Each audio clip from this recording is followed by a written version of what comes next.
Pero naman itong sinasabi ng blood test, ito hindi rin natin maintindihan ito. Bakit ka magkaka-blood test 2 araw bago yung fight?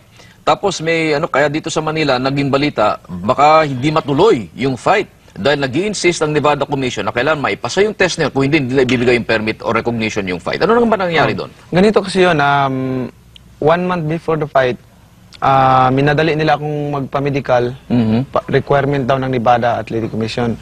So, dahil kailangan daw ng Nevada Athletic Commission na makuha yung yung requirement sa yung medical. So, nagpa-medical ako 1 month before the fight. So, lahat kumpleto. Pati blood test noon? Pati blood test, kinunan ako ng dugo. Okay. Tapos, yun, wala na. Ensayo na ako, training na hanggang sa fight. Ngayon, siguro, nagre-reduce na ako eh. Bukas timbangan, 2 days before the fight na lang. Bukas timbangan na, hindi na ako kumain, hindi na ako nag-uminom ng tubig dahil sakto lang yung timbang ko. Yeah. Ngayon, biglang tumawag yung commission na kailangan daw ko alisan ako ng dugo para sa medical.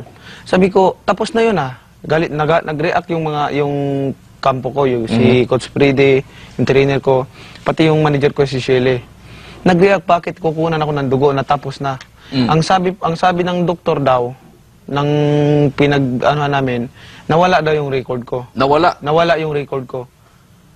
So, una-una, kaninong kasalanan yan? Nung ospital, isa sa mga manager mo, isa sa mga tao mo, dahil hindi nila pinalo up yun, hindi na-verify na talaga nakasubmit na?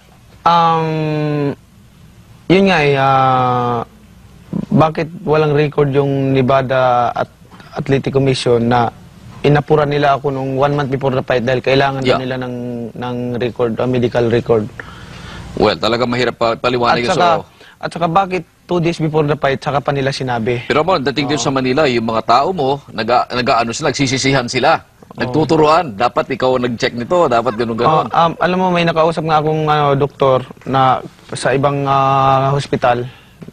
Sabi niya, imposibleng mawala yung record ko na nasa computer yon. Imposible na yung mawala yung record ko. So, hindi naman kayo naghanap kung sino may kasalanan nun, yung parang gano'n. Sa tingin nyo, talagang hospital na may kasalanan?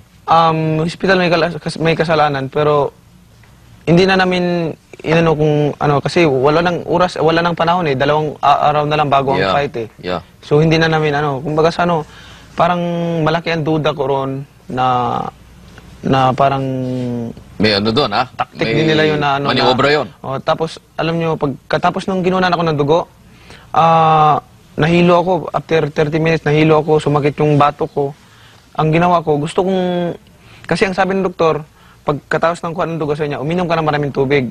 Hindi ako makainom ng tubig ngayon, hindi ako makakain. Ang ginawa ko, nung nahilo ako, humiga na lang ako. Humiga ako, tapos pamasaya ako. By fight time, talaga naramdaman mo yung paghihinang yon?